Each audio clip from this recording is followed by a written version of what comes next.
Epic discounts up to 75% off, from electronics to home decor to everything in between. It's a new deal every week. Just scan the QR code or head to WJBF.com and click on Marketplace to start saving now.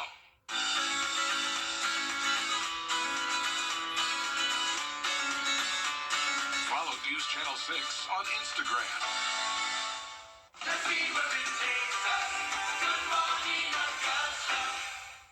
Weather headlines on News Channel 6, brought to you by Southpaw Roofing. Right now on News Channel 6 at 4, now that I-20 is back open in Aiken County, we'll let you know what's next for the bridge that collapsed. Plus, Georgia Power is upgrading its energy grid just in time for hurricane season. But what will it mean for your electric bill? We'll explain as your News at 4 starts now. Live from Television Park, this is WJBF News Channel 6 at 4.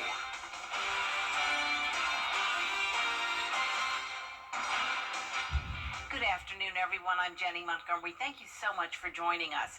Brad is off today. Coverage you can count on begins with an emphasis on road safety following a tanker crash in Aiken County over the weekend. It happened early Saturday morning at mile marker 13 on I-20. The crash and resulting fire caused part of the Vaucluse Road Bridge to collapse and closed part of I-20 both ways. SCDOT has since removed what was left of that bridge and reopened the interstate. Graham Lee is live now where the crash happened. And Graham, this is now the second tanker crash in Aiken County in the last few weeks. Well, that's right, Jenny. Earlier last month, another tanker truck carrying hazardous materials crashed at the Highway 1 interchange at exit 22. And now we're learning more details about this latest crash that caused even more damage. Take a look at some of these images here. Investigators with South Carolina Highway Patrol say a 2019 tractor trailer and a 2023 Dodge Charger were heading eastbound on I-20 early Saturday morning. The Charger then collided with the tractor trailer, and that's what caused the accident. The crash, along with the damage to the bridge, damaged the guardrails on both sides of the interstate, but fortunately no one was killed. State Representative Bill Hickson was on the scene throughout the day Saturday. We caught up with him earlier, and he says the damage could be worth millions of dollars. The minimum limits in our state for a car is $25,000, $50,000, $25,000. So it's $25,000 for liability, $50,000 for liability, and $25,000 property damage. $25,000 property damage does not cover the guardrail that was burned up and tore up. So, but now we are able to go back as a state and apply for some federal emergency funds, I was told.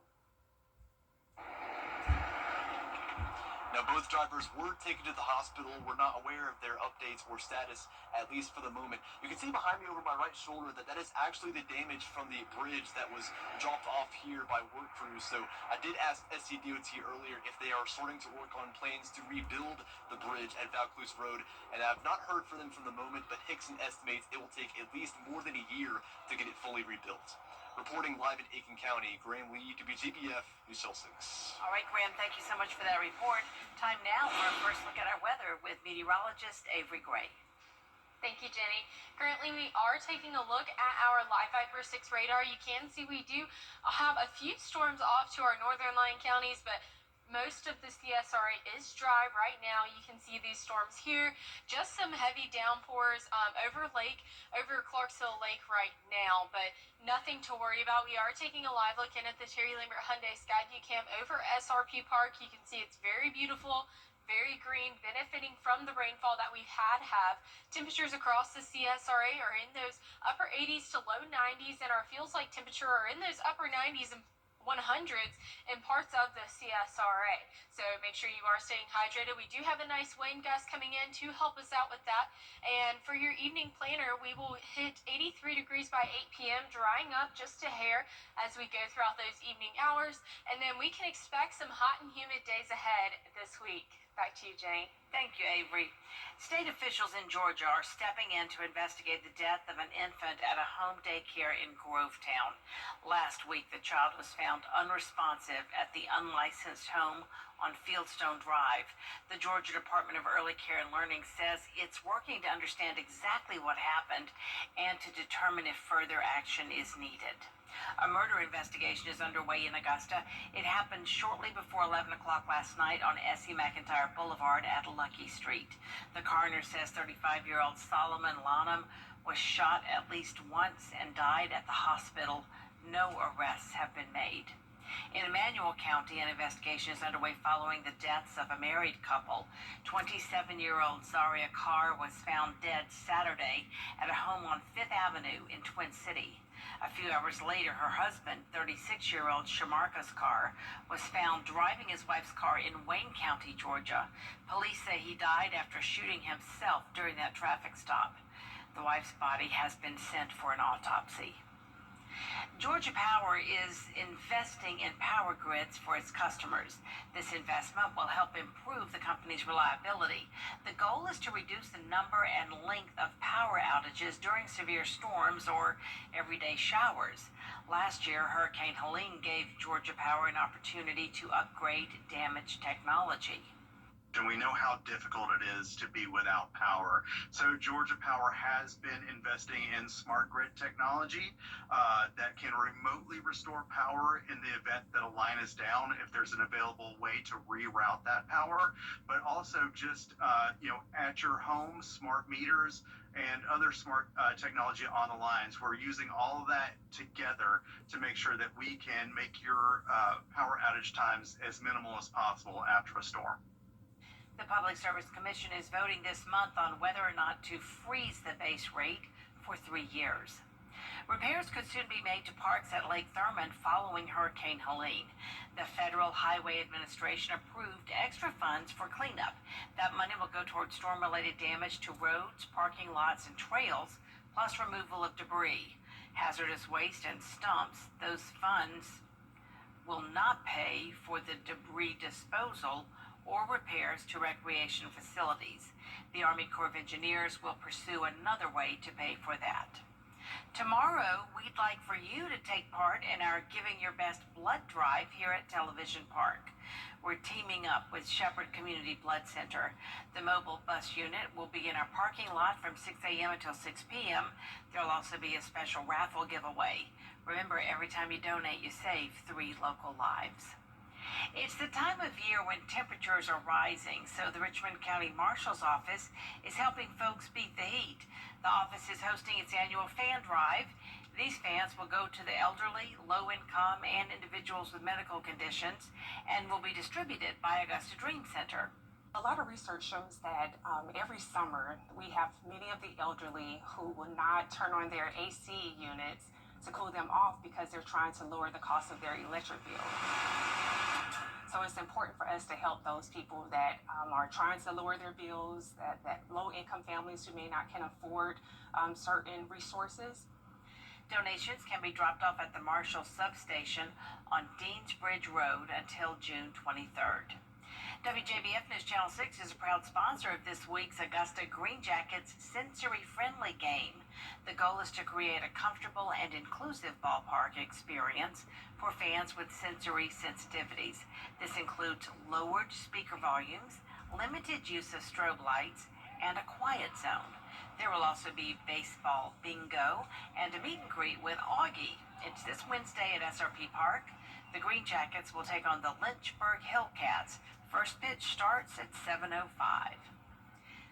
WJBF is proud to honor our parent company with Nexstar's Founders Day of Caring. Nexstar is celebrating its 29th anniversary this year. To mark the occasion, we are taking donations for the Ronald McDonald Hospitality Cart. The Ronald McDonald House Hospitality Cart is an extension from the Community Foundation's Hurricane Helene Community Crisis Fund. We are very excited to be doing this in partnership with the Children's Hospital of Georgia. It is a cart that goes around to every unit throughout the Children's Hospital, providing items of comfort for families within the hospital. So everything from shelf-stable food items, grab-and-go items, to a cup of coffee. but we also provide brand new toys and games and cards and books and items that you might not think about. You can drop items off here at Television Park through Thursday, June 19th, or donate directly through an Amazon wish list. Scan the QR code on your screen for a link to that list. Tomorrow on Jenny, we are catching up with a young wife and mother from Aiken County who's living her life serving others in Africa. Savannah Black is the founder and school director at Hands of Hope. It's in Zambia. She's been involved with the mission since she was in college and feels it's her calling to serve orphan children there. Savannah has been back in the CSRA for a couple of months to have her second baby. I had both of my babies here. I got married, and so it's really exciting because now they're on mission with us, and it's a very different dynamic. We live in Zambia, which is a developing country. My children are going to have the craziest stories of their childhood, but we love it. We love it. Is it hard for you to think about going back after you've been back in the U.S. and the conveniences we have here? Yes, Yeah. it is hard. Yeah. It's really hard to think about some of the things that we let go of, like consistent power or clean water. Savannah tells us about the future plans for Hands of Hope, as well as the impact they're having on lives right now in Zambia. It's coming up tomorrow at 12:30 on Jenny. Next on this broadcast, we've got a recap of yesterday's NASCAR's Cup Series in Mexico City. ET takes you where no news for all Americans. Join News Channel 6 as we honor the CSRA's best local high school sports, including this year's Athlete of the Year, the All CSRA Awards, Tuesday, July 1st at 7 on News Channel 6. Get clear, accurate stories that don't waste your time at WJBF.com. For the first time in history, the NASCAR Cup Series took to the streets of Mexico City. This past weekend marked a significant milestone for NASCAR, bringing the thrill of stock car racing to one of the most passionate motorsports markets. Here's Peyton Manny with a recap. This is a unique and challenging road course for the NASCAR Cup Series because of this section of the track. The cars enter the stadium area where fans have a great view of the cars. Then they exit through the stadium opening to finish the 2.4-mile course. Daniel Suarez was all smiles before the race after winning the Xfinity Series race on Saturday. He was a fan favorite heading into today. Winner Creed in Mexico City. Shane Van Gisbergen started the race on the pole, but before the race, he reported to his team he wasn't feeling well. That would make it a long day in the race car for SVG. It didn't take long for the first caution. On lap 1, the yellow flag was flying. The rain had started, and all the teams needed to pit to change tires. Shane Van Gisbergen going to go to the wet here as well. Here you can see the difference: slick tires for a dry track and groove tires for a wet track. When we got back to racing, lap 7, Kyle Busch slipping and sliding into the turn. He takes out several cars during the wreck and would not finish the race. Two early cautions in Mexico City. As the rain stops and stage 1 comes to an end, Ryan Preece in the lead, and he'll take the stage 1 checker flag. To the day for Ryan Preece, who wins stage 1. Into stage 2, Ty Gibbs and SVG battling for the lead. Now Ty Gibbs says, I'm going to pit. Gibbs had to pit before the end of stage 2, allowing SVG to take the lead and win stage 2. Shane Van Gisbergen gonna take stage 2. With 48 laps to go, SVG had to battle with Christopher Bell for the lead. A road course master, SVG is smooth through the turns, and he's able to regain his lead. 88 gonna lead this lap as they come back down the front straightaway. SVG dominated the field on the road course, leading 60 of 100 laps. He also won the race by more than 16 seconds. This win marks his second career Cup Series win. And the first name on the trophy is Shane Van Gisbergen. Yeah, when I go slow, I just lose concentration, so I was just trying to stay in a rhythm and a routine, and Josh and Steven, they're doing a great job keeping me calm and focused, and man, that was epic. It was a memorable weekend in NASCAR history. I'm Peyton Manny reporting. And you can watch every second of the action starting Saturday afternoon at 3 o'clock with the NASCAR Countdown live on the CW6. A programming note to tell you about now: the 11 p.m. news may start late tonight. Game 5 of the NBA Finals starts at 8:30 tonight. So our late news will begin immediately afterwards. We will continue to see those hot, muggy conditions with a chance for those evening storms. So what does that look like? I'll have a future cast after the break. Weather headlines on WJBF News Channel 6. Brought to you by Southpaw Roofing. Roofing done right.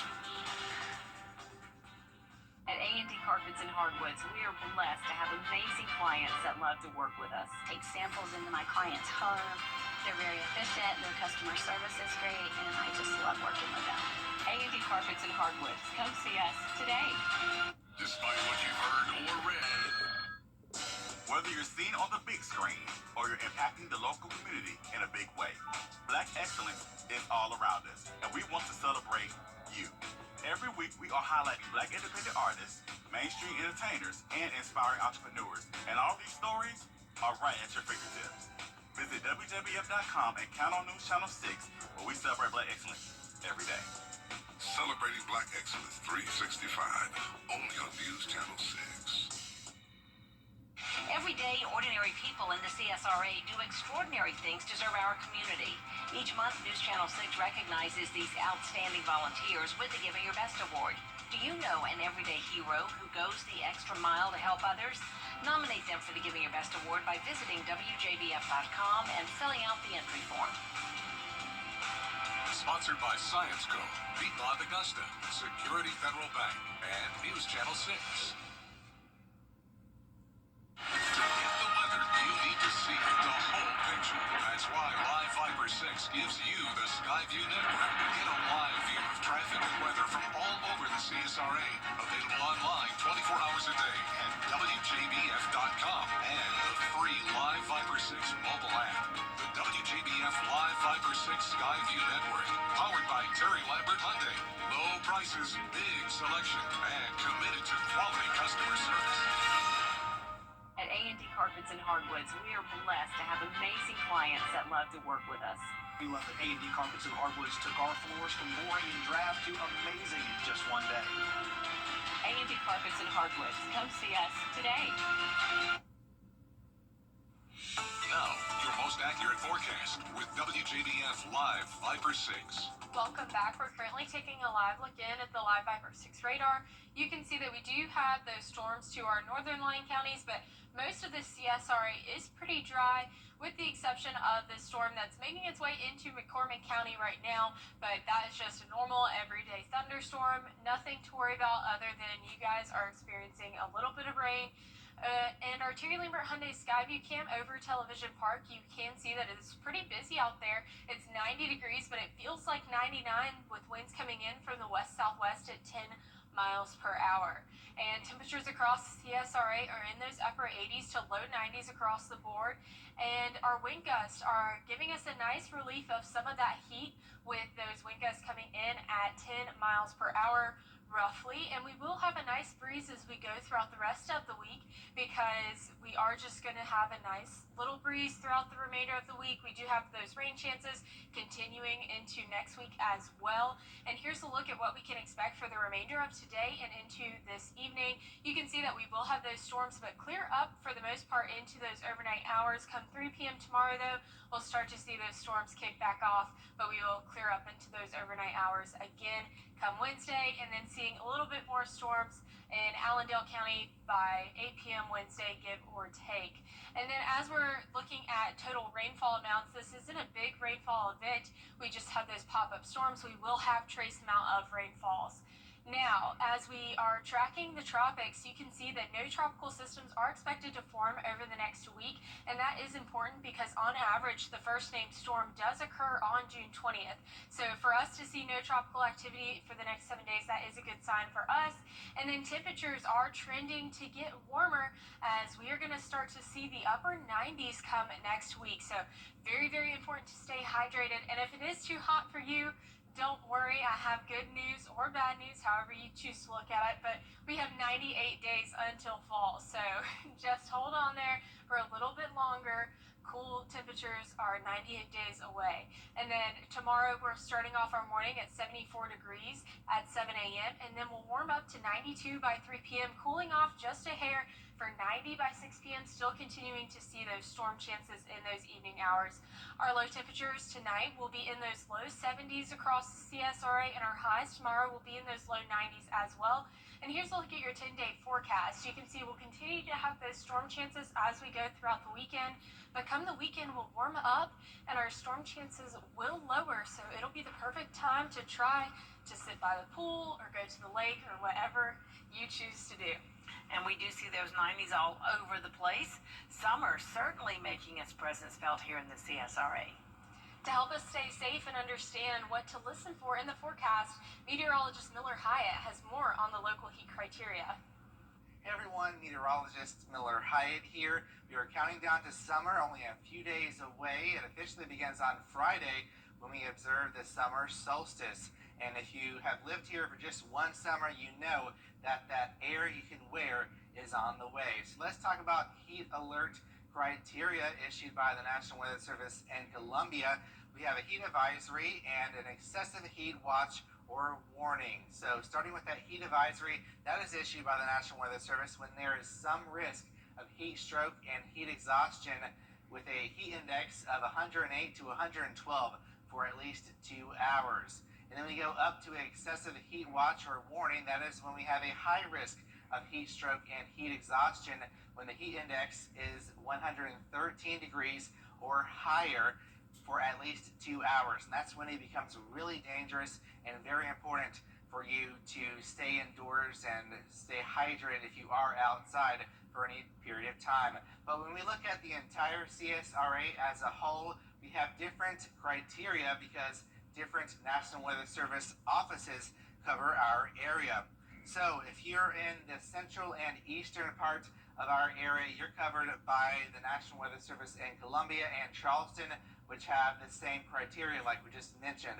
However, if you are in our western counties, you're covered by National Weather Service Peachtree City outside of Atlanta. So that is when you have a different criteria. When we talk about that criteria, a heat advisory starts at 105 to 109 degrees, and an excessive heat watch or warning kicks in at 110 degrees. Those are those light pink shaded counties, and the darker pink shaded counties are under the National Weather Service in Columbia and Charleston's eye, and that's when we have a different criteria. And I'll have a better explanation of what to expect with these heat criterias as we go on into the summer on my blog, Beyond the Forecast, on WJBF.com.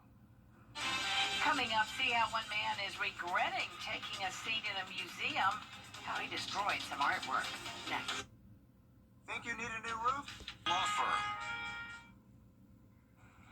An Italian museum says this video shows some tourists breaking a crystal-covered piece of furniture called the Van Gogh chair. The man and woman took pictures of each other, pretending to sit on the chair. It's covered in hundreds of Swarovski crystals, and a note on the chair warns people not to touch.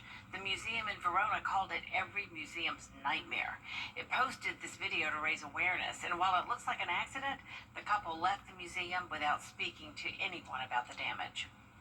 There is more coverage you can count on coming up at 4:30, including why artificial intelligence is now being debated in Congress. Dee joins you after the break.